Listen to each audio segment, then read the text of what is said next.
Well, good morning, everyone out there in LinkedIn land.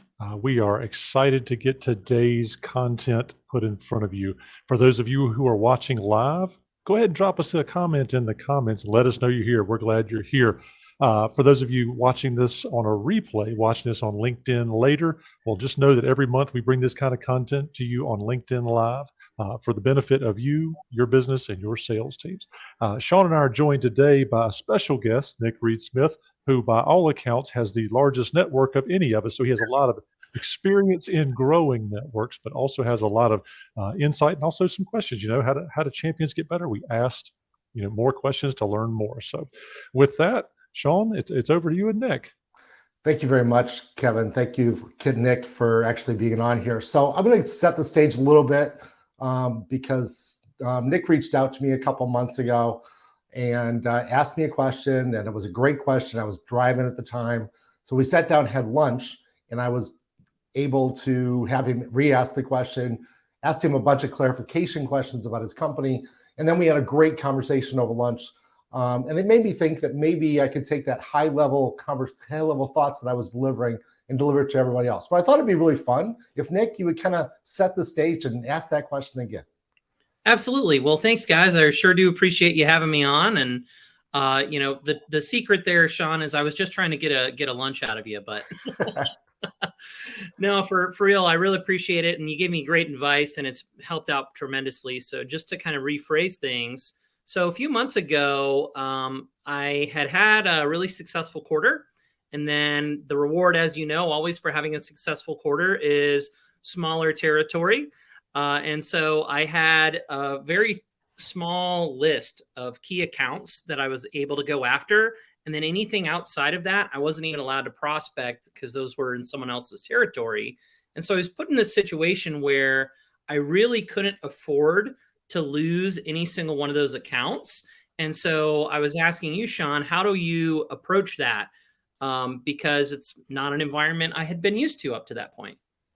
Great question, and I really do appreciate that. And as I said, and Rick, if you can hang out while we do this conversation, that's fine. But I fully understand that if you have to go, phone rings, your boss calls and says, "What are you doing on LinkedIn?" Whatever. I totally understand that you have to drop. But thank you very much. That's a great question. We had a really good conversation on that question. And as I said earlier, I kind of put all this together, made a little bit more high level. And I hope to explain this to everybody that's out there and as Kevin likes to say, in LinkedIn land. So hopefully this makes sense. It's a lot of slides, a lot of data. And to be honest, I actually don't even dig into most of the data very much. So I'm going to kind of hit on the 10,000 foot level. Maybe we'll do some special sessions in the future, which will be more about how do we actually solve these problems in depth, right? And talk about each one individually. So thank you very much. So let me kick this off. Helping your sales team grow key accounts.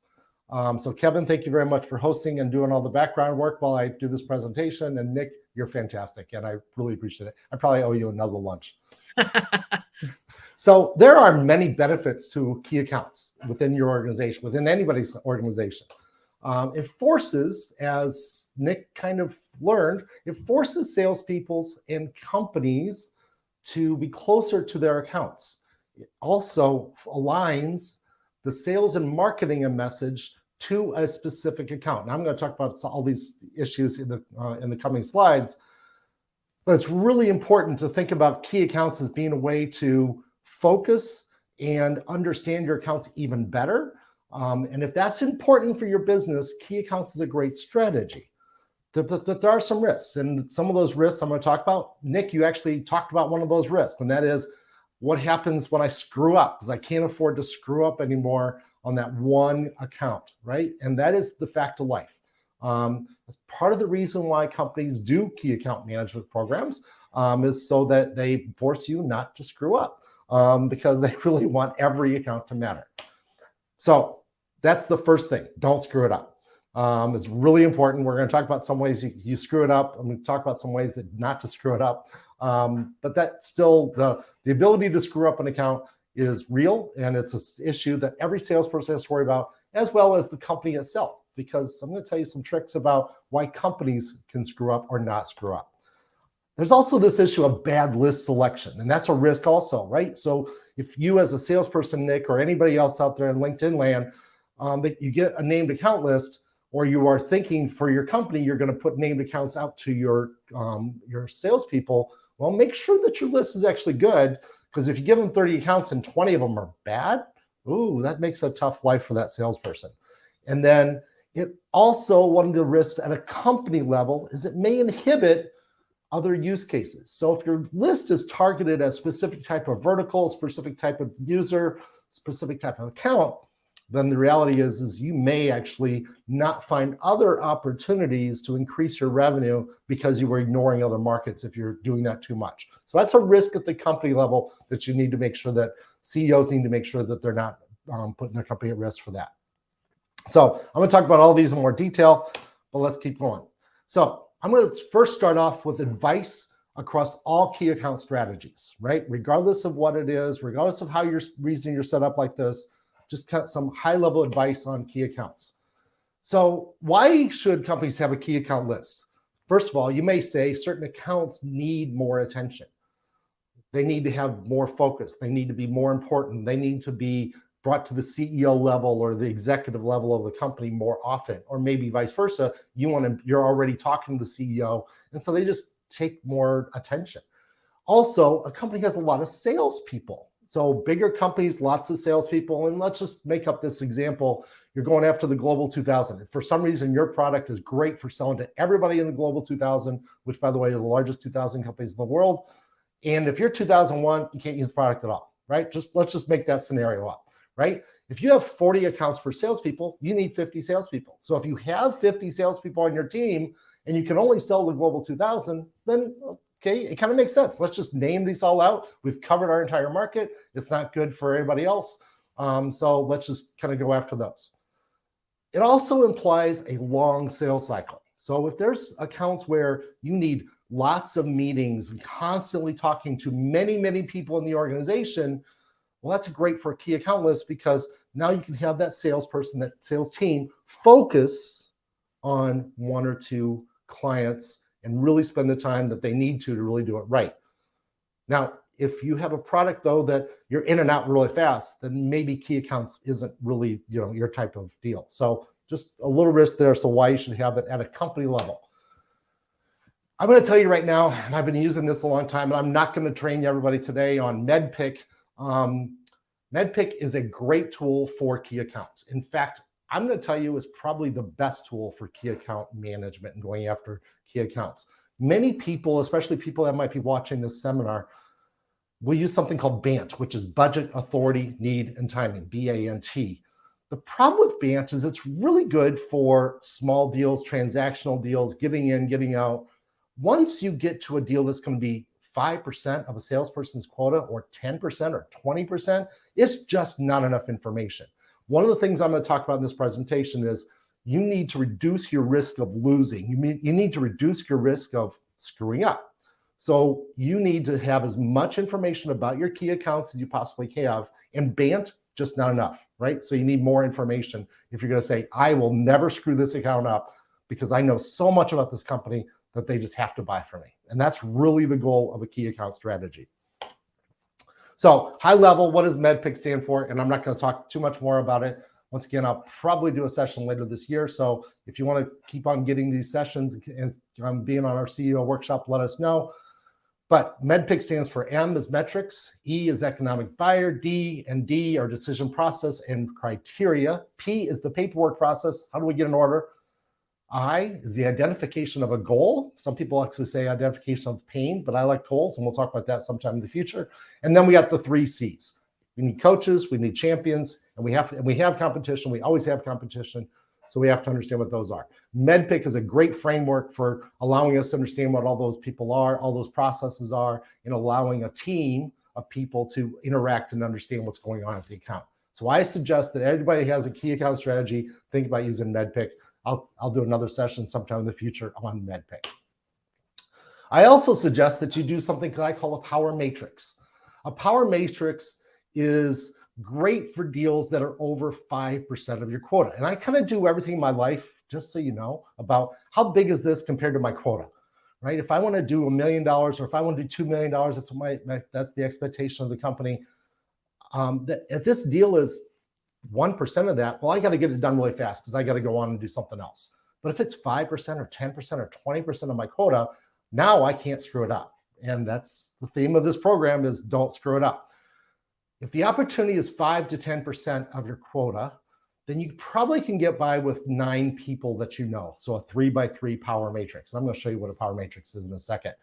If an opportunity is more than 10%, then you probably need to have 25 people that you know that you're having conversations with, that your team, your sales team, and it can be a virtual team, that can be lots of disciplines in that team, knows and has conversation with within an account. So a 20% deal, and let's face it, 20% of your quota, that's a big, big, big deal, right? And you can't screw that up. You got to know everything about that company. And the way you know everything about a company is you talk to a lot of people. Just simple as that. If you're single threaded on a 5% of your quota deal, you're at risk and you can't do that. And if you're doing that, then why aren't you in just a territory plan as opposed to a named account, key account plan? So this is a high level of what a power matrix looks like. So there's multiple departments and there's leaders of those departments. There's a coaching level, that's that coach from MedPick, and then there's a bunch of end users. So you have to understand all of those people. And the whole concept here is that people in other departments influence a decision if it's a big decision in a company. Now, if I'm just deciding who do I buy my paper for my printers in my office, that's a low-level decision. Nobody does that. It's also not going to be 5% of your quota. But if I am trying to do a big deal that's going to change the way that company works and really is going to affect how they go to market potentially and how they take care of their customers or how they make their product, then there's going to be a lot of people that are going to influence that decision. Maybe not every day they're going to influence it, but before long, they're going to say, hey, what are you guys doing over there? Because that's going to screw me up, right? The VP of sales is saying, at your customer saying, that's going to screw me up if you make that change. Let's talk about that and how that's going to make me better. Or the VP of marketing is going to say, do we need to change our marketing message now that we have this new capability in the company that Nick is selling us? And so I want to have a say in that. So 5 people down, so upper management, coach level, end users, and casual users, and then 5 departments across. If you can do 25 people, I'm going to tell you right now, you're going to win the deal, right? So the focus on a key account is how many people do you need to know in order to close your deal? And a power matrix is good for setting that up and understanding that.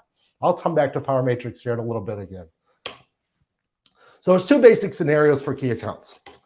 The first scenario is you divide your territories by geography or vertical, but some salespeople have important accounts in those territories. So you kind of rearrange your territory a little bit to make sure that Procter & Gamble, and I'm just going to pick on P&G because all 3 of us are based here in Cincinnati, but P&G is located in your best salesperson's territory, even if maybe they're not geographically close, right? So that's one scenario that happens for key accounts. So it's not truly a key account, it's kind of a mixed bag.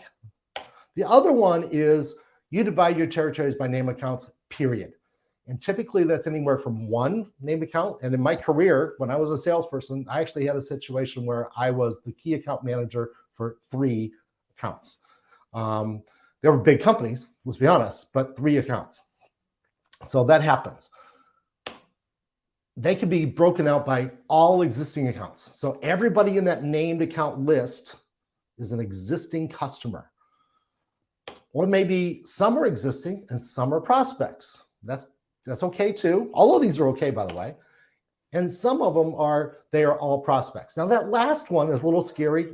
The second to last one is kind of scary for salespeople, because if it's all prospects, now you really are looking from a salesperson to a CEO or to the management of the company. You're looking for, is this a good list, right? Because you can't give me bad prospects if I don't have the ability to prospect to somebody new. If you forgot to put ABC company onto the list, then you need other accounts, or you might want to have other accounts on the list.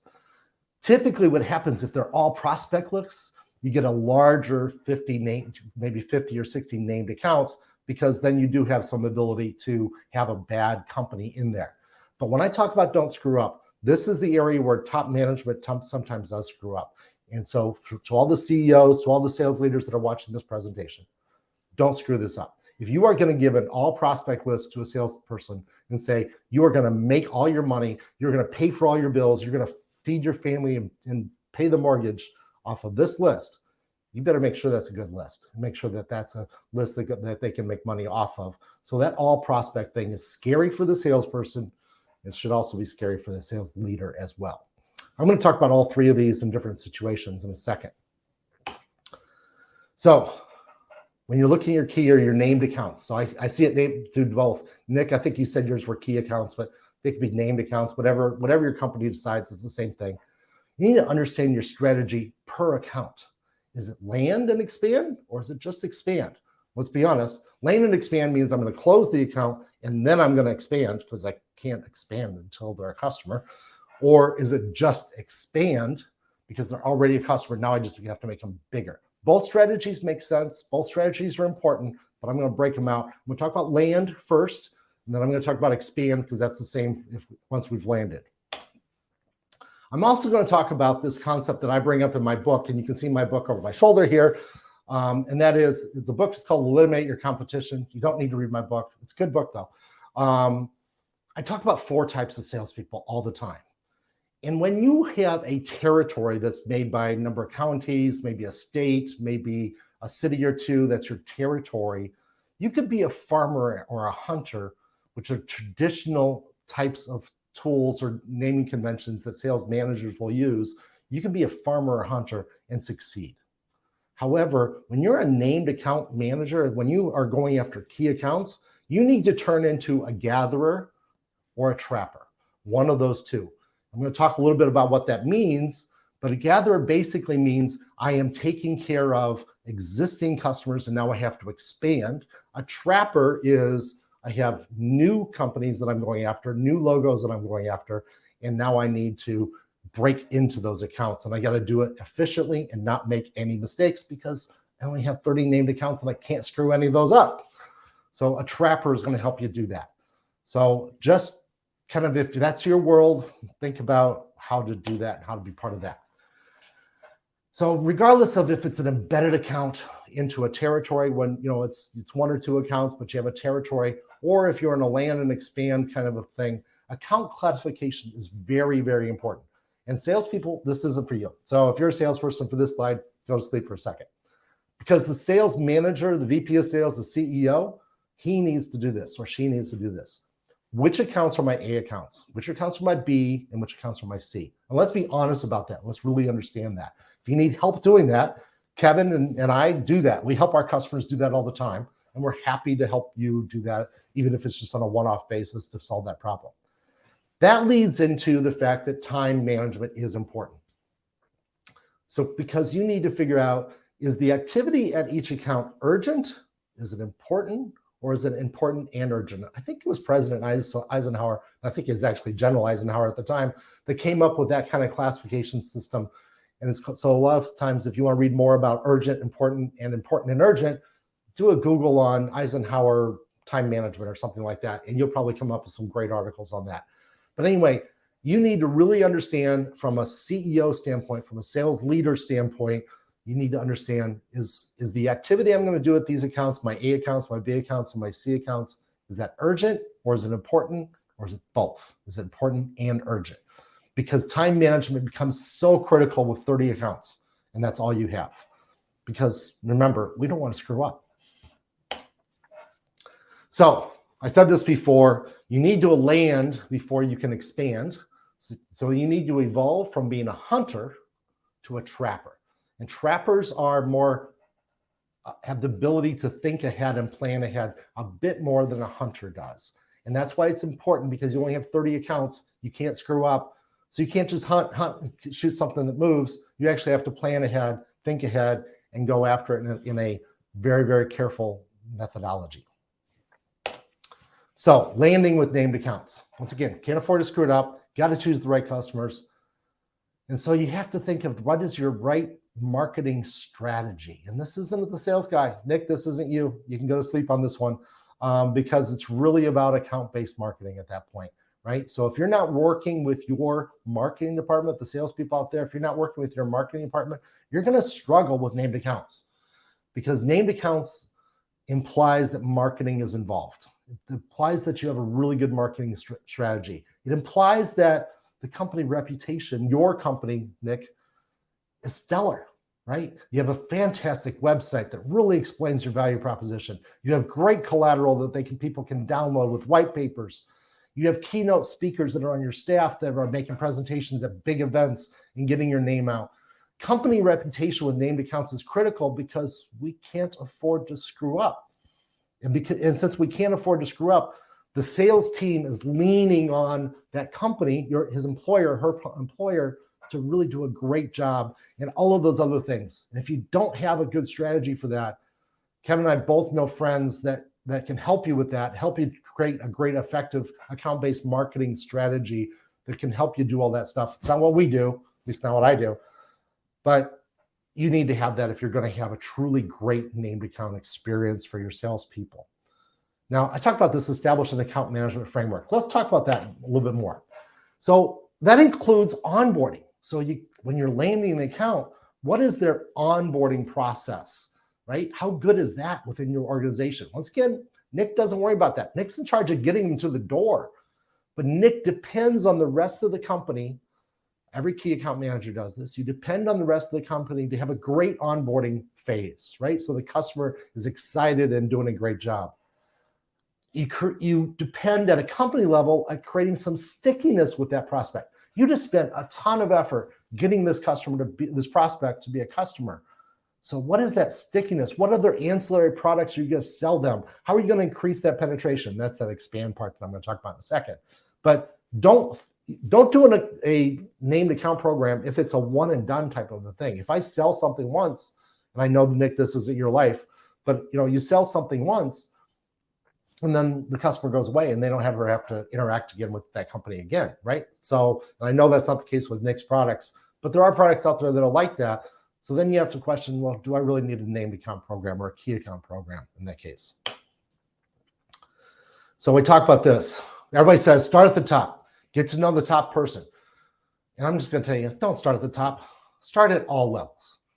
You need to have a strategy that gets to the C-level of your customer, of your prospect. And that strategy doesn't always mean picking up the phone and calling the CFO. Okay, and that might work. It's worked before, but it doesn't always work, and a lot of times it fails. So C-level connections are incredibly important with a named account relationship. You have to know who the CFO is and be able to, with appropriate notice and reason for it, having a meeting with that C-level person. But C-levels don't really like talking to salespeople. C-levels like talking to their VPs and directors that report to them. They like talking to their industry peers. That's the people they trust. They don't necessarily trust salespeople. It's not where they get all their information. Now, interesting, VPs and directors, they do talk to salespeople because they know that they have to know about the latest thing because my CFO is going to ask me about the latest thing. So they tend to want to talk to salespeople. And more than anything else, subject matter experts want to talk to salespeople because they want to know what is the hottest thing. How is artificial intelligence going to change your world? Wow, that's a subject matter expert kind of thing. Somebody's going to be really good at that in the company or is going to be tasked with becoming good at that.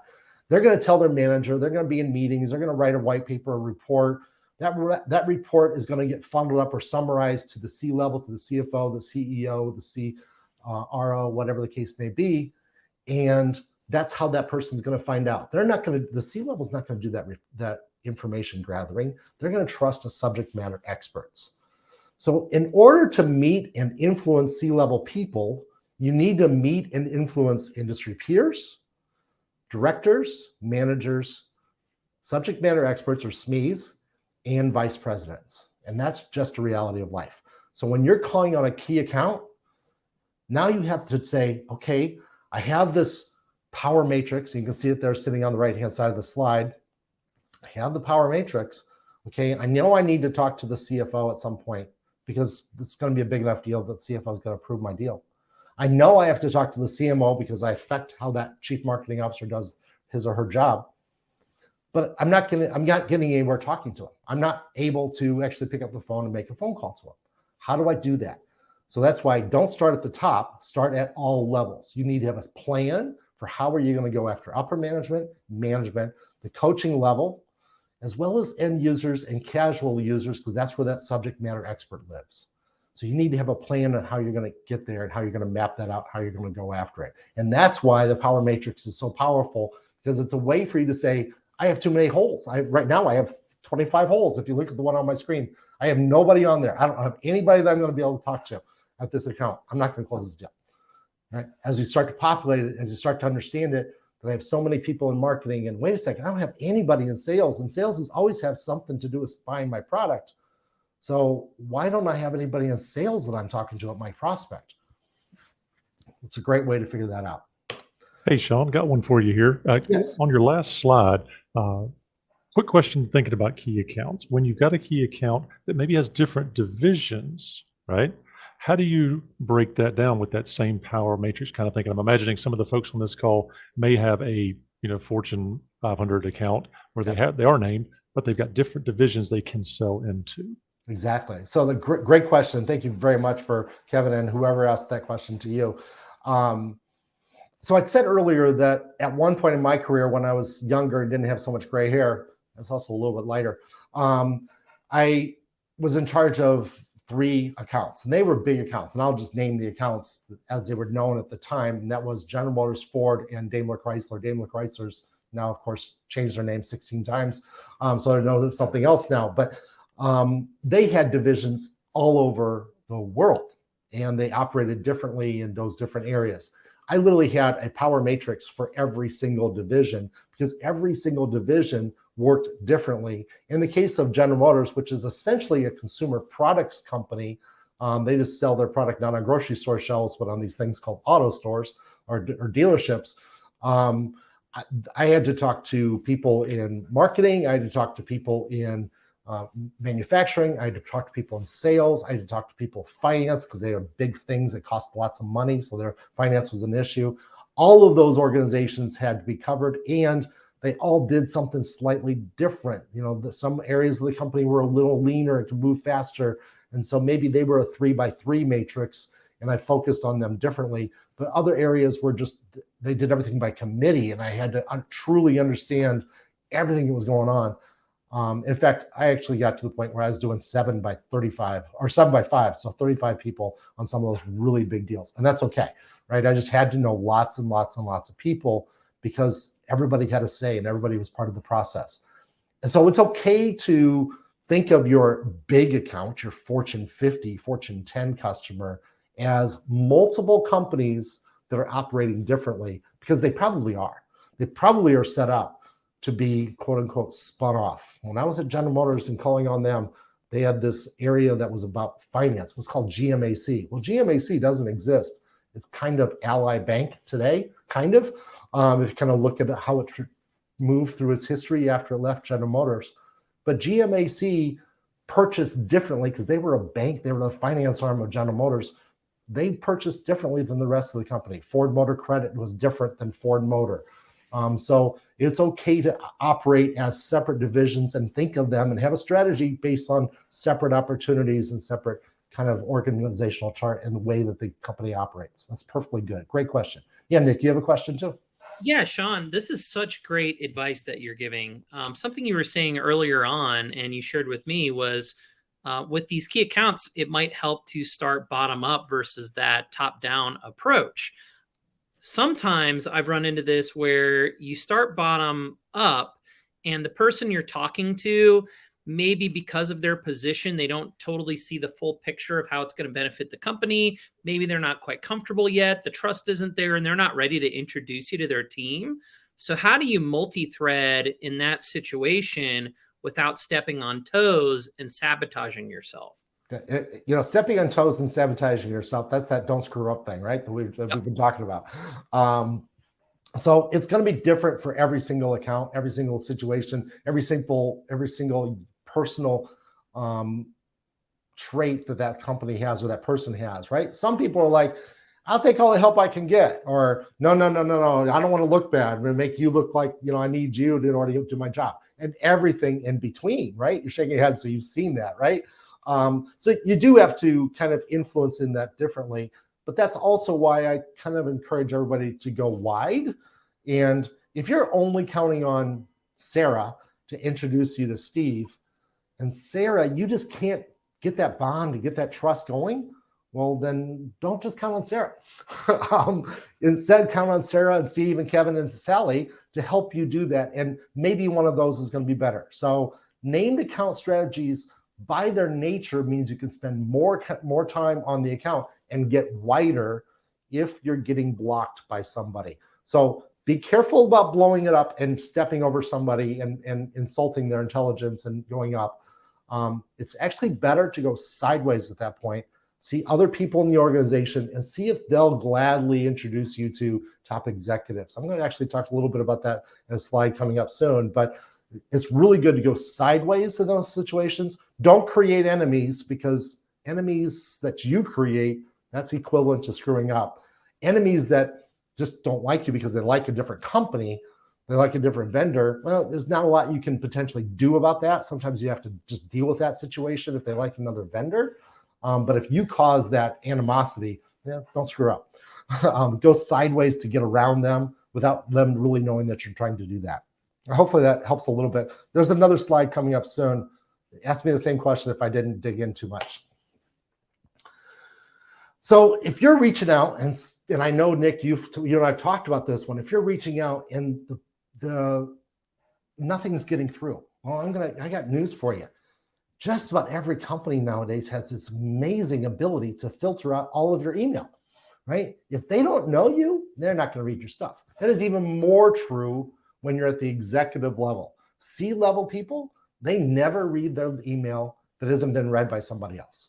Either a bot of some kind to make sure there's nothing bad in that email, or a person, an admin that actually reads their emails, puts them into a special folder, and the C-level person only looks at that folder for their new emails.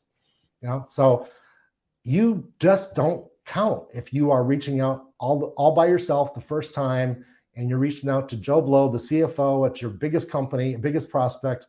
It just doesn't count. And I'm old. Everybody can see my gray hair. Yeah, we used to send everything by mail. And, mail works. It still works.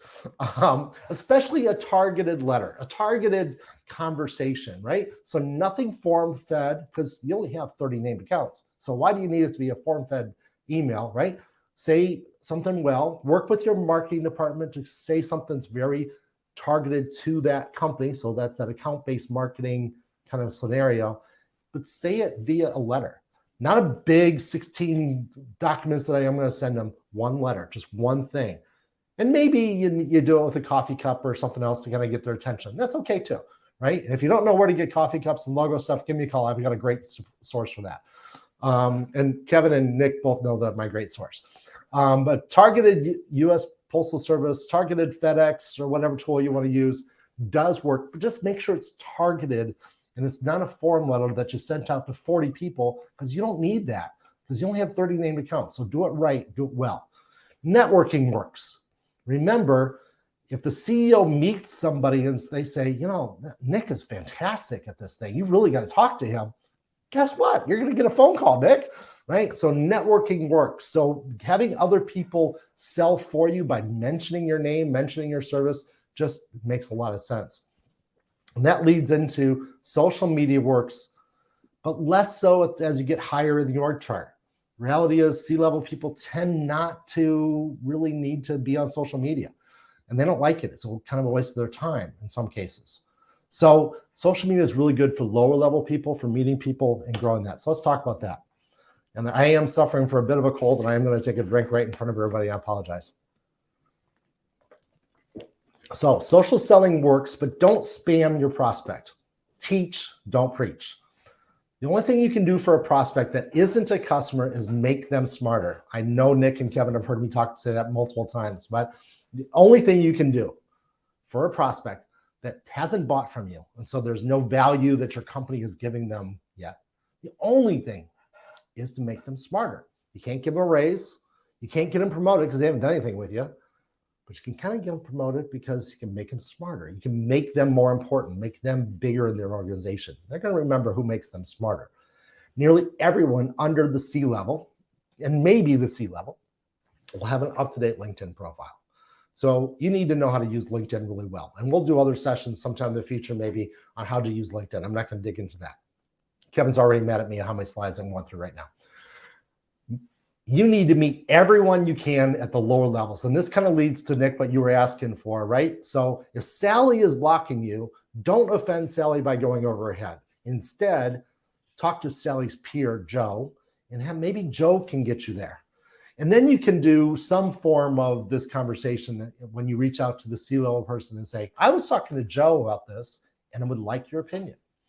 It's an easy opening statement that you can make to a C-level person. Maybe that is by a mail campaign or just a US Postal Service mail or a FedEx envelope, but some way of saying, I've done my research on your company. I have talked to multiple people. The C-level is going to be much more inclined now to talk to you at that point.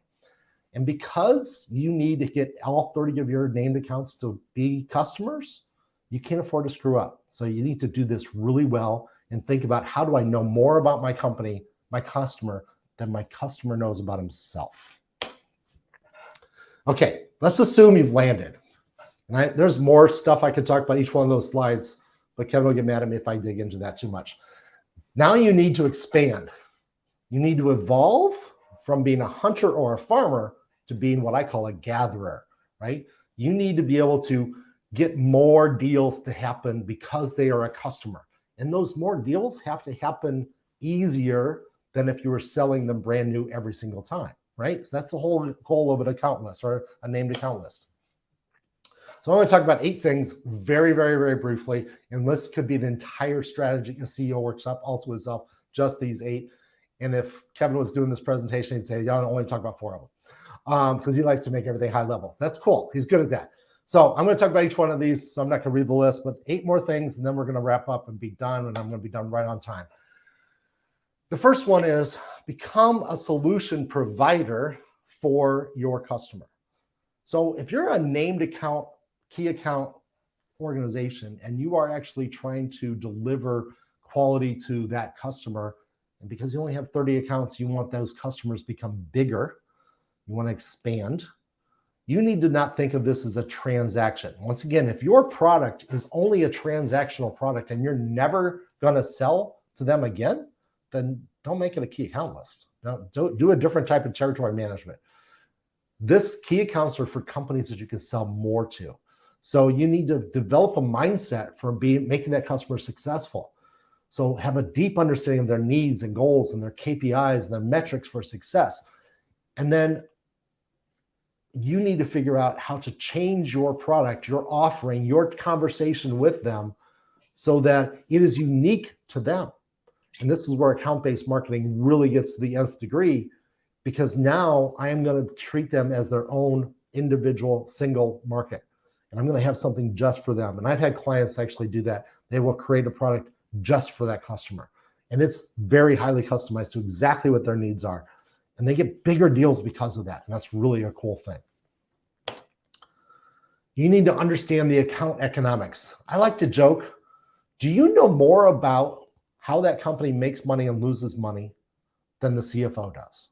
Because if you do, if you really are that good at your account management and you really are that close to their drivers and their economics, then you are really starting to add value above and beyond. And this is what a gatherer is all about.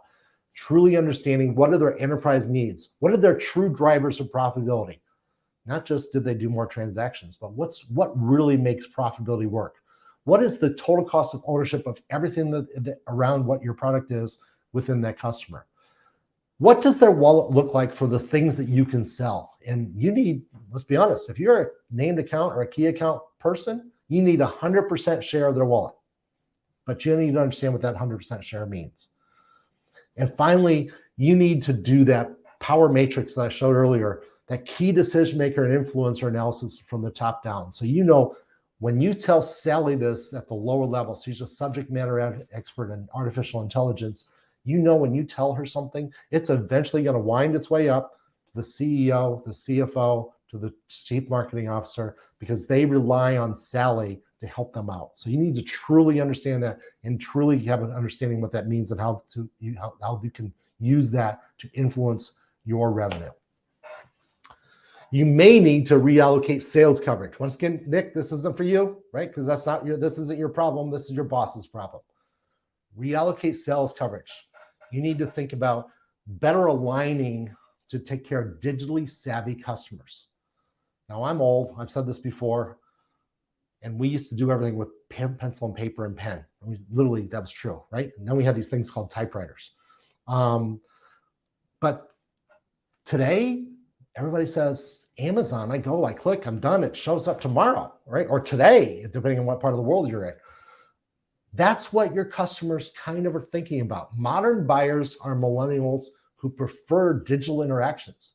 So if your company isn't ready for that, then you need to question, what am I doing to get ready for that? Because that's what is going to be demanded as you get closer to your clients and as you truly try to expand that named account list, expand your business in that named account list.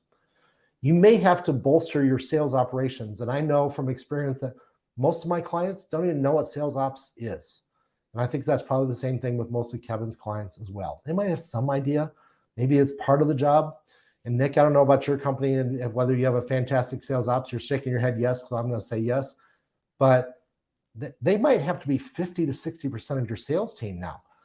So greater customer insights, optimize sales tools that focus on that customer and grow within that company, different divisions.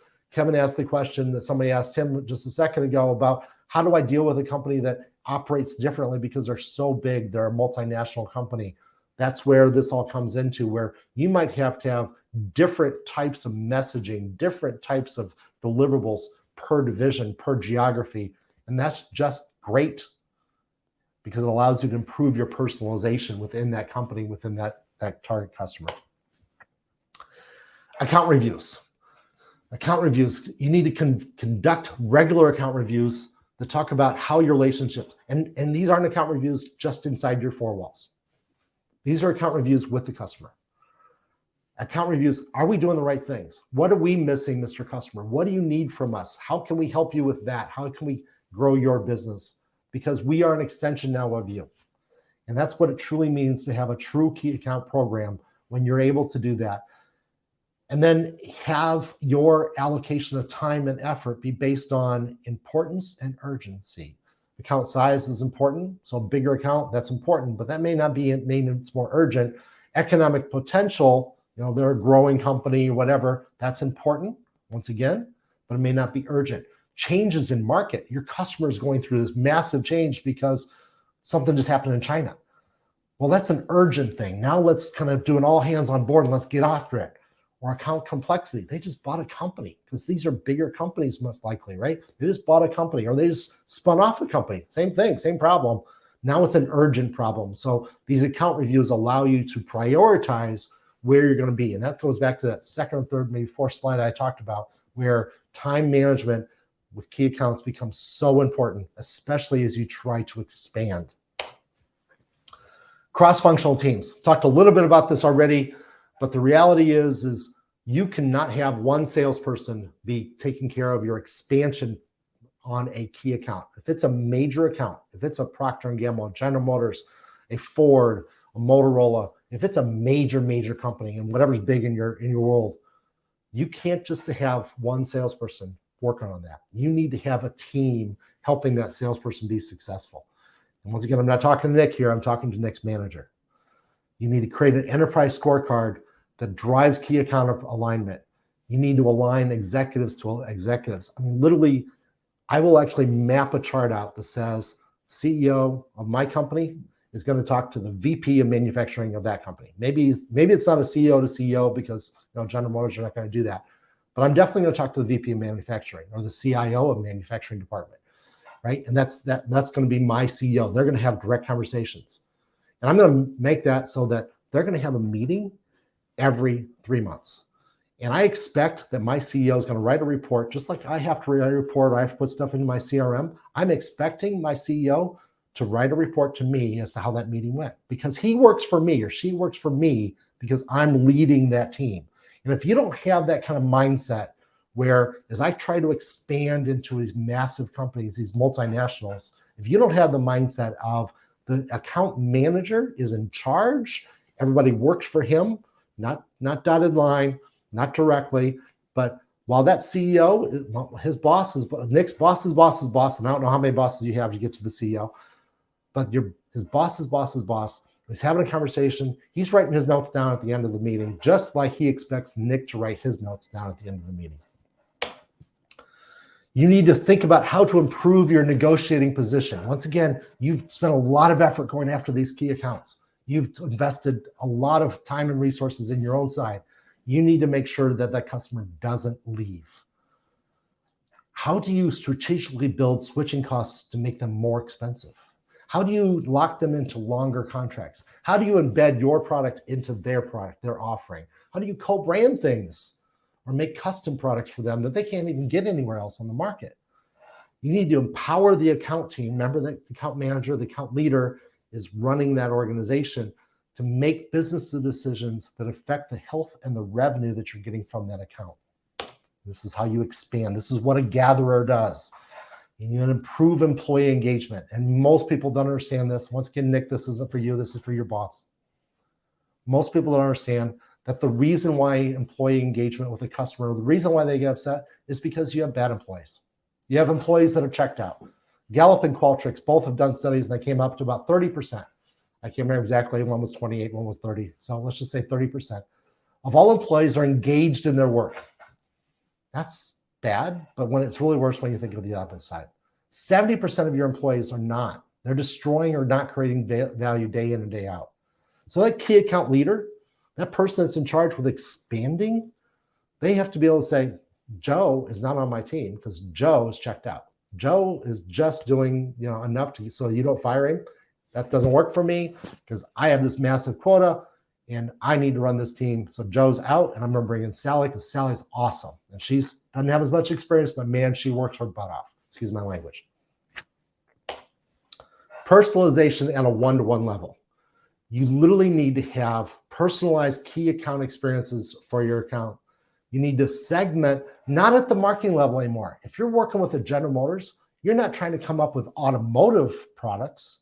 You're trying to come up with General Motors products. So that's the way you need to think about your products and how do they affect that one individual customer that's so important to you that you actually dedicated a team to work on them. So don't offer industry-wide programs. Offer specific programs that are dedicated and personalized to that one account that's going to make that one account buy more from them. And as I think about this, as I talk about these things, I really hope that I can bring in one of my clients that has done this at the nth degree, and they're fantastic at it. So hopefully that'll happen when I actually do this for an upcoming session. So let's just wrap up. There's many benefits to key accounts. This is a very similar slide to what I talked about earlier. It forces salespeople and companies to get closer. It aligns sales and marketing message to specific accounts. That means that you might have a different message for each account, but that's a good thing. You can drive long-term higher profitability by doing this. But there are some risks. And those risks occur at the salesperson level, at Nick's level. That's why he had lunch with me. And at the company level. So you need to be concerned about those risks if you're a company leader. The first thing is don't screw it up. You can't afford to. Salespeople can't afford to. Sales leaders can't afford to. CEOs can't afford to. They just can't afford to. If you're thinking about key accounts, named accounts, I'm going to make my living on these named customers, you can't screw it up. You just can't. You can't treat them like they are a regular customer because they're not. They are more important to you than a regular prospect would be. They're more important to you than a regular customer if they're already buying from you. You need to be very, very concerned about, gee, I got an idea. Let's go after healthcare. And you never sold anything to healthcare in your life. Don't do that. If it's a named account list, not saying don't go after healthcare if you haven't sold healthcare. You might have a great product for them. But don't force people to make a living off of the healthcare space then. Have that be part of their world, not all of their world. And also understand that the more you focus on named accounts, the more you have to worry about inhibiting other use cases that you didn't think of. So figure out how you're going to do that. because you are putting all your eggs in that named account basket, and you really need to understand how to go after other use cases that you just didn't think of, that you're only going to find when you're prospecting into brand new accounts. So always have some part of your company dedicated to finding new markets to go after, new opportunities to sell to. And that's very important. Okay, I'm done. And I made it on time, Kevin. I know you didn't think I was going to do it when you saw my deck, but I did it. So a little bit about me. I am the CEO of New Sales Expert. I help companies improve and maximize the value of their company by increasing the revenue generation capability. I enhance their sales management, their methodologies, their processes, their teams. And I also preach a little bit about how to do this really well. You kind of got a feel for that. That LinkedIn or the QR code right there will drive you with all my contact information. So if you want to scan that, you'll have to say, yes, I approve, and blah, blah, blah on your phone. But you'll have all my contact information right there. So that if you want to get a hold of me, you can do that. You can also just get a hold of me on LinkedIn because you're already on LinkedIn. That's all mine. You can find me pretty easily now. Kevin, you want to talk a little bit about you? Yeah, and first of all, thanks again to you, Sean, for delivering this. Nick, thanks for being here. And for all of you out there in my favorite term, LinkedIn land, thanks for joining us today. This is important for us. Sean and I get a lot of value out of just being able to share a little bit about what we've learned over time. But for those of you who have not met in person, I am a big guy. I'm about 6.5 feet tall, so I'm a big guy who solves big sales problems. So like Sean, sales consultant, and I work with small and medium-sized businesses like you on building pathways to revenue. Couple of upcoming things. Sean got our upcoming class. So join us next month, February 16th at 11. Now, this is a challenge with a lot of the CEOs and managing partners I work with have. How do I get more out of my team? How do I help my non-sales team identify and socialize new opportunities? So how to get more out of your existing customers. Some of you are probably already thinking cross-sell, but it's more than that. So don't miss out next month when we talk about getting non-sales people to add opportunities to your pipeline. That's great. And frankly, Kevin, when you came up with the title for this, I am really looking forward to this. I know you're going to do it in about 8 slides, and it'll be fantastic. And I'm really looking forward to learning from you about this because I know that there's companies out there that need this. And I probably will learn some things along the way as well because some of my clients probably need this as well. So thank you very much for that. Were there any other questions or comments? We have just a couple minutes left before we get to the top of the hour. Sean, I got to tell you, the comments section of this virtual cast has been on fire. We've had a lot of participation, so thanks again to all you out there participating. And don't feel like you've got to stop it now. As you think of nuggets or topics you may want to also cover or have a one-off discussion, we want to invite that into the comment section or the direct messages. And if you've got a question for Nick, we want to make sure that you've got connection to him. So if you're not connected to Nick, Sean or I can connect you to him. We'd be happy to do that. It's high value to us when we can connect outer reaches of our network. Let's see here. Got a couple of comments here. Great presentation, amazing topic. Need company ambassadors across all departments. That's a key takeaway. Dave Morvac, got your chamber could have see inside this as well. Got the EOS model, man. Just all over the place with great comment and great insight and feedback. So if you haven't checked out the comment section, go check that out. There's some nuggets buried in there as well.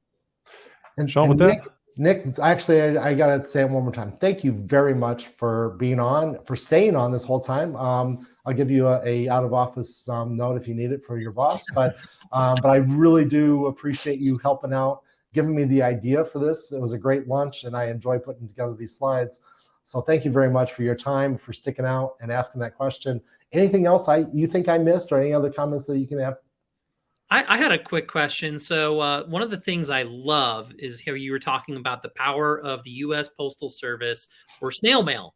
And it really does. It works great. It works wonders for breaking through. I'm curious, in this new world where people are working remote, there's these big diasporas. Do you ever send stuff to a personal address or do you still send stuff to the office? Has that changed your strategy with snail mail at all? Yeah, it has actually, because I have to try to figure out, is that person going to the office, right? And that's not an easy thing to do. if I'm trying to say thank you for an order or whatever, then I have a conversation with that person. I know who that person is. But if I'm trying to break into an account that I just don't have a great relationship with at the executive level, for instance, but I do know somebody at the lower levels, I'll actually ask, does Joe come into the office? If I send him a letter to his office, will he get it? Or does that just going to pile up and he's there once a month and he's going to have a pile of emails from salespeople this high and they're all going to go to the trash, right? So that really is where you take some of those lower level people and you turn them into a bit of a coach. They're not truly helping you sell your product, but they're trying to tell you about their company culture, right? So if you get an inclination that, no, we're all over the place and we never go in, and the CEO never comes in. I see him all the time on LinkedIn or on Zoom, but I never see him in the office. Then somehow you're going to have to find his physical email address, and that's going to be a bit more of a challenge, right? But you can do it. There's tools out there that'll let you find somebody's address. The reality is there's no privacy anymore, right? So I can find anybody's address I want to if I try hard enough, and I'm willing to spend a couple of bucks to do it. So you definitely should ask around, ask your coaches, those low-level people, how do I reach out to this person? Hopefully that helps. Thanks very much. Thank you. And Nick, thank you very much for doing it. I'd love to have you come back. This is great. We're going to wrap up. We'll stay on for a few minutes, but we're going to stop talking unless there's questions that come in. There's a little bit of delay between what you're seeing and what we're saying. So we have to wait a few minutes just to make sure there's no more last-minute questions that came in. But for now, we're kind of done, and we're looking forward to talking to you one-on-one. Oh, got a comment here, just an additional comment from Diana. Diana, thanks so much. She says some offices are either forwarding it to personal addresses or they will scan and email your snail mail. Nick, in response to your question. So thanks for sharing that, Diana.